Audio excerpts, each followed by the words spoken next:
Welcome back. Today we're going to continue talking about the First World War.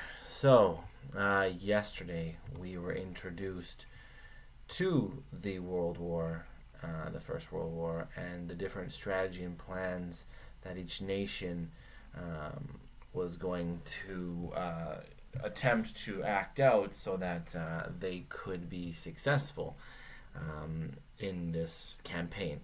We saw that they believed this war wasn't going to last all too long, that they thought that this was going to be a pretty quick little campaign done by Christmas. And we saw also that every nation believed that they were going to be successful. We talked about the alliance system, and we talked about the spark that set things in motion. So those are the things that we talked about yesterday. I would strongly encourage you to watch yesterday's video before starting today's video. We're going to start today on basically what the war looked like, and we're going to focus on the question of what was the Great War like. So in your summary, you should be answering this question there. We're just going to jump right in. So some of the terms that we are going to talk about today is trench warfare. So we're going to see, especially in the Western Front, so the border between France and Germany, that's going to be known as the Western Front. Trench warfare becomes the means and the mode of warfare for the whole First World War. We're going to learn about what no man's land was, the idea of total war, so I introduced it yesterday, and then conscription. These are the terms that by the end of today's video you should have a good understanding of what each of those means. So let's just get the show on the road. If you're following along, we are on slide 68 now. This is a part 3 of the Great War. I strongly encourage you to continue watching these. There's a lot of information in these videos that I think will be very helpful for you all. So let's jump right into the first sort of topic or term that you should be aware of, which is trench warfare. So yesterday we talked about the German plan for the war. Germany did not want to fight a two-front war because, according to our alliance system, France and Russia had been in an alliance. Germany, being in the middle, had to make a choice. What were they going to do to prevent a two-front war? Basically having to divide their army into two and fight two opponents. So they had planned to knock France out first, and their planning was to use the Schlieffen plan, so that hooking motion that was going to go through northern France, circle around Paris. The armies would come together and force Paris to surrender and knock France out. However, we saw yesterday that the four prongs that went into France, they failed. They didn't go too far enough. So the last army didn't actually go around Paris. It stopped just before Paris, which allowed the French army to swoop underneath and to push them up. It also allowed the British, who had landed an expeditionary force, to come in and to press as well. And then we get the battle line being drawn up. Basically a trench, which is really just a ditch in the ground, was dug from the English Channel all the way down to the Swiss Alps. And that's essentially how the war is going to be. So trench warfare, it begins because of the stalemate that happens in France. So both sides construct these defensive trenches, and these are long, like thousands of miles. I'm saying we're talking from the English Channel down to the Swiss Alps. It's quite a long way. It's basically the entire border of France. And so on one side you have the Germans, who have built their trenches, and if you're following along, the image on slide 69 shows you what these trenches look like. So these are defensive lines for the Germans, defensive lines for the French and the British, and in between, this land of destruction and death is known as no man's land. The reason it's called no man's land is because this area was going to be bombed by artillery. it was full of these massive craters from these big shells being dropped. All sort of vegetation is gone, so all the trees that had once existed were now wiped out from machine guns, from explosions, um, and it was just a barren wasteland that we are going to see, um, that people are going to be essentially running across, because that's how the First World War was fought. It was fought with these sort of charges um, across this land. So both sides are well defended in these trenches. So both sides are going to use artillery to break the other side. So artillery is just really large cannons um, that just fire these massive shells that just cause explosions, um, and are used to disrupt the people in the trenches, essentially to kill them. Um, so they were thought of way. These were they thought this was an effective way to break the lines. So each side would keep the front thinly occupied. So there was not just one trench; it's a few. It's a set of trenches. So the front was usually lightly occupied because of the fear of these shells dropping. So what would happen is each side, when they prepared for an attack, they would fire a lot of shells into the other side, trying to disrupt or destroy as many and kill as many people as they can. Um, and then they would march. They would run across no man's land to try and occupy these trenches. But what we do see happening is that these artillery pieces, these massive bombs, would create these huge craters that made travel um, really really difficult to get across. For example, if it was raining um, and a soldier was unfortunately by chance had fallen into one of these massive craters and it was full of water, there was a very, very strong chance that they would drown. Because we're talking about a soldier carrying 50, 60 pounds of equipment on their back. So this is an actual thing that happened. Soldiers drowning. So the remainder of the war was spent trying to cause this break in the line that they could break through.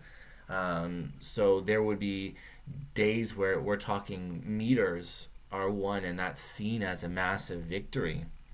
Um, so artillery is going to play a huge role um, on the battlefield, and both sides are going to use it as much as they can. Um, we also see, because of the way that the Western Front was set up, that both sides are just going to be pouring men across, trying to break through. Um, so we're going to see soldiers charging across no man's land and trying their best just to break the lines. We're going to see in the next few slides the Great War. It kind of it comes at the end of the Industrial Revolution, so we've seen weapons industrialized too. So we're not just seeing single shot rifles and pistols, but we are seeing the birth of the machine gun and even handheld submachine guns. They start in World War One. They really become a more of a deal in World War Two. But we do see weaponry and tactics change because of the First World War. We'll even see things like airplanes and tanks and such, and how they affect the war. So slide 72. It's a 4-minute video, a life in a trench. So the life in the trenches was quite bleak. It was not the nicest place to be. Um, because you could be killed at any moment with a shell dropping, or you can get sick from living in the filth that existed in these places. So some trenches become quite refined with things like wooden planks for standing, sandbags, even some have sleeping quarters and underground protection from the shells that are dropping. So they do a fair good, extensive work trying to make them as comfortable as possible. But we are talking about a very horrible place. If you're curious on how lovely it was in your spare time, go to Google and search trench foot. This just shows you what standing in water for 12 plus hours a day can do to a person's foot. Um, there was infestations of rats and lice and all that nasty stuff too. So life in the trenches was not pleasant. Um, so like I said, the war, the Great War was going to be totally different, and this is where we get the idea of total war. So this was the first total war. Um, all the nations were dedicating all their resources to try to win this war. So all industries had shifted to a war material production. So they're not making things that are not related to war. We're talking guns, bullets, uniforms, things to eat, canteens, helmets, shoes, boots. All these things are geared towards war. The nationalism that exists in countries is shifted to keep the fighting going. Some of the most interesting things to come out of the First World War are the propaganda posters. The propaganda posters would come up and they portrayed the enemy as these evil creatures. They dehumanized both sides, and they would focus their attention on making people feel as if this war they were a part of it. They started to get involved in everyone's daily lives. So some of the things that they would say on these posters is rationing food. They would tell people to, maybe eat a little less so that we can send more to the boys fighting in the front. They were asking people to do donations, and then ultimately one of the biggest things was conscription. So conscription was essentially asking and calling any able-bodied man to go and fight in the war.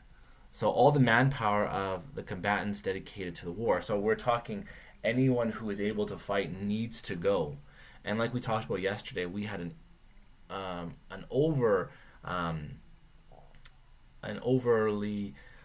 greater number of people wanting to join the war than what the government was asking. So there were so many men put in uniforms that women are asked to fill the roles left behind from the men who'd gone to war. So one of the social changes that comes out of the Great War is that women start to fill in roles in industry that they had for a long time not been allowed to do. So women are starting to be given more responsibility in society because all of the men have gone to fight in the war. This does also have some impacts when we talk about the colonies, because, for example, in Canada was at the time a part of the British Empire, so it was a part of the war. As soon as England declared war on Germany. So for the English-speaking side of Canada, there was this sense of, yes, we need to do this. We need to help fight the war. But then at the same time, we also see French Canadians kind of questioning fighting for the British. So we do even see some revolts in Canada against joining the war. So in 1917, in Quebec, we actually see a conscription crisis where French Canadians are saying, no, we do not want to fight in this war for the British. So there is a lot of social change that come about with this idea of total war, because now everybody is a part of the war, and that also means that, and we do see later on in the war that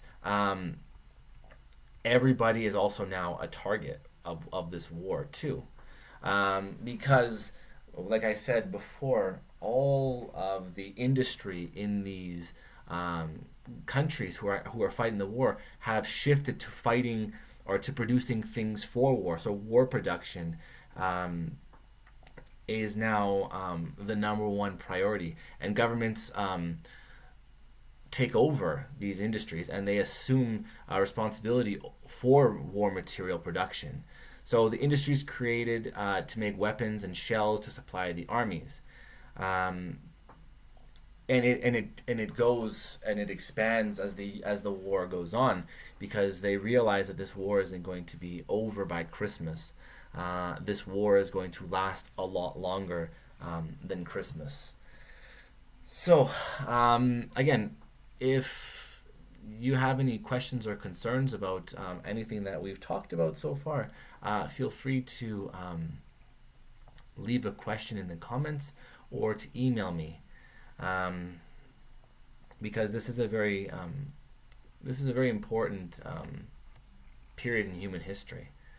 What we are talking about here in the Great War. So, just to recap what we've been talking about, we've introduced trench warfare, the way that the Western Front is going to be fought, and what trench warfare was like. We talked about no man's land, the area in between, where you're going to have men charging across to try to take the other opposing trench. We've introduced the artillery and how that changes the way that the war is fought. It is basically thought to be the tool that would knock out the other side and help deliver that final blow. We've also introduced total war and what that means on the soldiers, the countries, and the people who are not at the front as well. So now we'll shift our attention still on the idea of total war, but we're going to focus on the war at home. So citizens of all nations are asked to make huge sacrifices in the name of the war. So like I said before, rationing material and limiting it. So, food is probably one of the biggest ones. Also materials as well. So metals and irons and any sort of metal is thought to, it should be going towards fighting the war. Some countries they see an economic increase. So Britain, Italy, United States, and Canada, they see their economies rise up to the occasion and see some success. In the case of the United States, at the beginning of the war, they're supplying the British with supplies, and their economy is really boosted from the sales.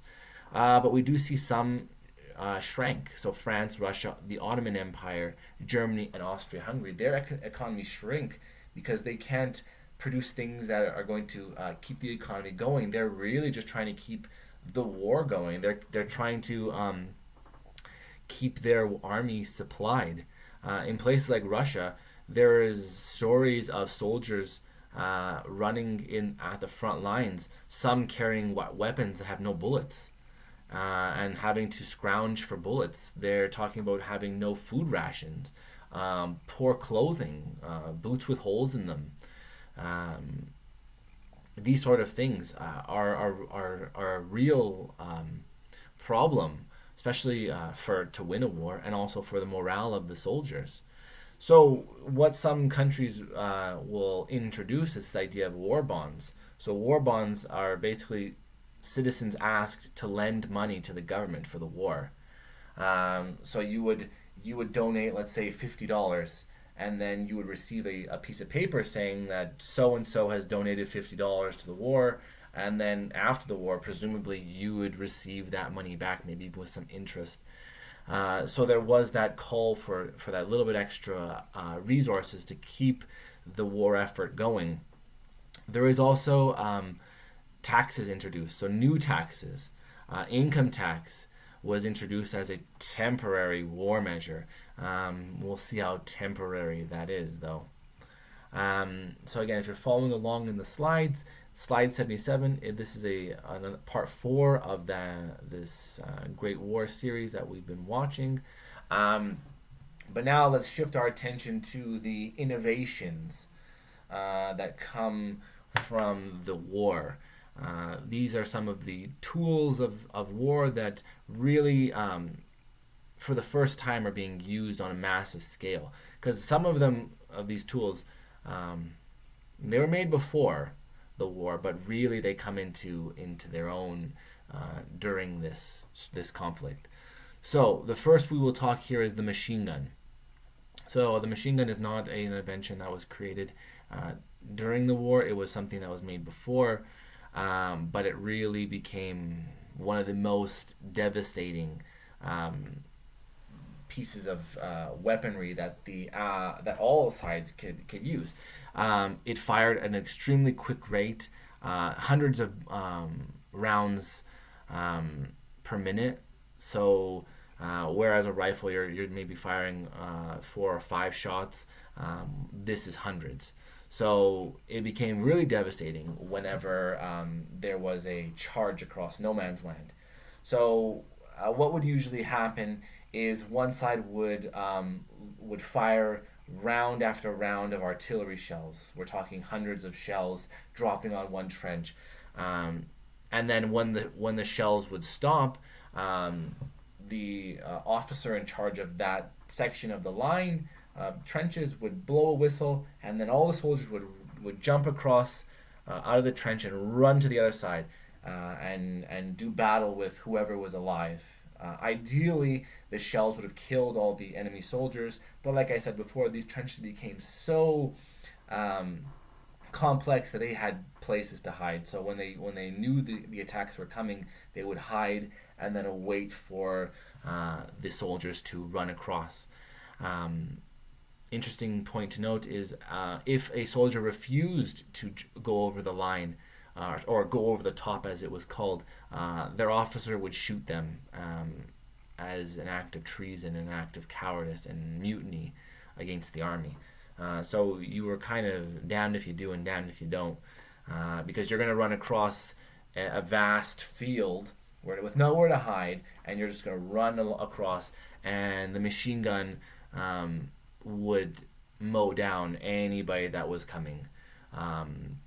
So we're talking in some battles along the Western Front, we're talking 20, 30,000 casualties in one battle because of the machine gun. So it is an extremely deadly weapon for the First World War, because they're using tactics that were built and used for wars that didn't have these sort of weapons. So this charge across maybe 50 years ago or 100 years ago would have worked because it was just rifles. But now you have a machine gun that can wipe out 1,000 soldiers in the matter of minutes. So this is one of the deadlier weapons. Like we've talked about before, the next one here is artillery. Artillery is big and powerful, and it could shoot many miles, but it used indirect fire. So they did their best to gauge how far, but I mean, it wasn't as precise as what we can see in modern warfare today. But there was the larger the cannon, the farther it could shoot. The Germans did have a artillery piece. I believe it was called no, not the Paris gun.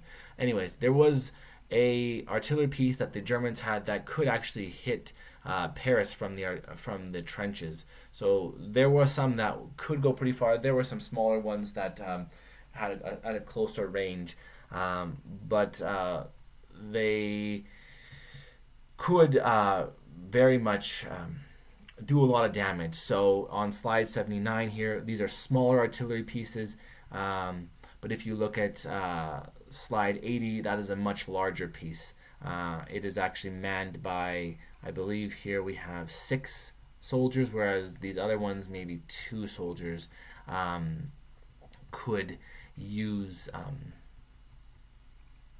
had to man this artillery piece.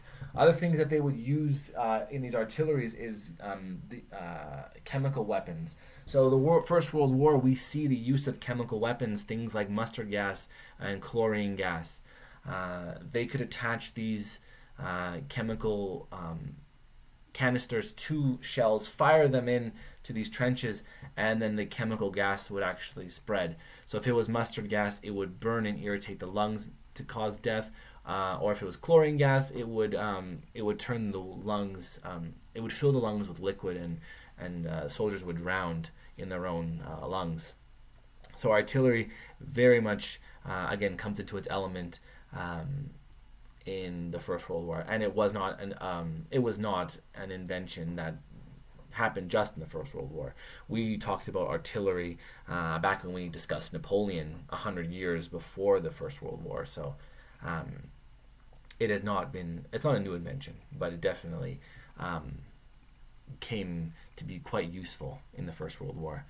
One of the two innovations that did start to come into its own during the First World War is airplanes. So aviation was very new in this war.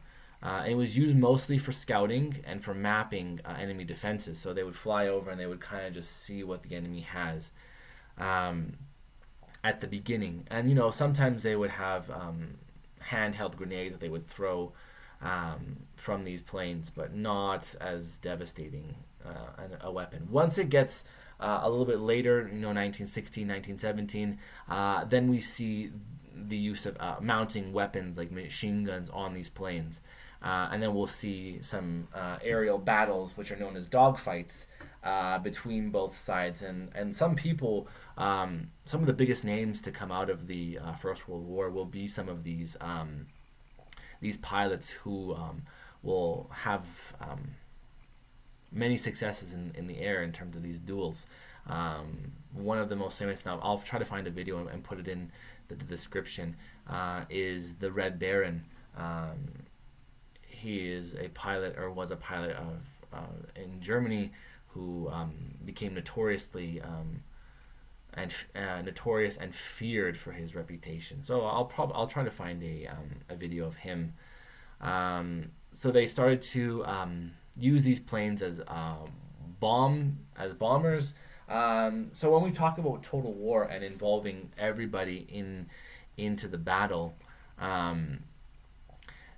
these planes were not just used to bomb the front; they were actually used to bomb cities and factories because they wanted to disrupt production. So they would go and fly over cities and drop bombs on factories, and presumably would have killed some of the civilians. So when we talk about total war, we're bringing everybody into the battle. It's not just the soldiers on the front. We're talking everyone, from people, from farmers, from factory workers, from just the people in the cities. They're trying to break morale and trying to stop production as well. We also see when we talk about air ships, zeppelins, so blimps, airships that could carry larger bomb loads. So the Germans will use this quite effectively, and they will drop bombs all over France, and even try to get into England to try to disrupt production. So we are seeing a shift towards more mechanized weapons in the First World War. Probably one of the first and one of the new weapons that is born in the First World War is tanks. So the Allies began using a new weapon. The tank was used to break the deadlock of the trenches. So the British and the French, they came up with these mechanized vehicles that would drive across no man's land to try to break these trench lines. Because one thing that we didn't really talk about, but one of the new technologies that was used is barbed wire. So barbed wire would be coiled in front of the trench just as a way to prevent soldiers from having an easier access to them. So it was a new weapon and it was slow. It couldn't go very quickly, but it was resistant to things like machine gun fire, and it could drive across the trenches. Now, if artillery pieces were to hit it, of course, it would destroy it. But it was the the machine gun fire that they were really trying to try to prevent, because that's what was doing so much damage. So on slide 85 here, this is the Mark One. This is one of the first tanks that was ever created. So if you're thinking of tanks now with the long turret and a cannon, it was very different from what we're seeing here. It would have two guns on the sides, but and a gun maybe in the front as well. But more often than not, they were just found on the sides, and it was just used to get across. So even soldiers would hide behind it as it moved across. But I don't know if you can notice in this photo here, there was a wheel at the back. If that wheel was damaged, then the tank had a more difficult time of trying to drive in a straight line. It was very much a guiding, kind of like a rudder on a boat. So they were notoriously difficult to maneuver and to maintain. As the war progresses, and then we get into the Second World War, tanks really do play a larger role, but the Great War does kind of create the first tank. So now on slide 86, here's a video of just some of the technological advancements of the First World War. And then after that, here is the part 5 of the Great War. Strongly encourage you to watch that as well. So that is it for today. Now, if we're focusing on the summary, what was the Great War like? Well, we should talk about how it was fought. So we're talking trench warfare. What was it like? What was life like in the trenches? What were they used for? Then you should probably be mentioning no man's land. So this is a land that soldiers would just run across in an attempt to break the line. Then we're introduced to the idea of total war. So what was the war like? Well, the war was not just fought in the trenches. It was fought at home. So there was that morale boosting propaganda, trying to get people to be in favor of the war. Conscription was bringing more and more people to the front to help fight, because we saw with the introduction of all these new weapons that the war needed more soldiers, because soldiers were falling at a lot faster rates. If you're curious, look at some of the casualty numbers, some of the early battles in the First World War, places like Verdun, the Somme, and you'll see that they have huge numbers of casualties. So they're needing more soldiers to refill these places. We're also seeing more weaponry that can attack not just the front line, but the cities and peoples outside of the army. So what was the Great War like? It was total war. Everyone was included. It wasn't just for soldiers. It was civilians as well. Everybody was a target now. So if you have any other questions or concerns, please feel free to email me or write a comment in the section below. I will try to put some more useful videos in there for you. I guess that's it. I will see you tomorrow.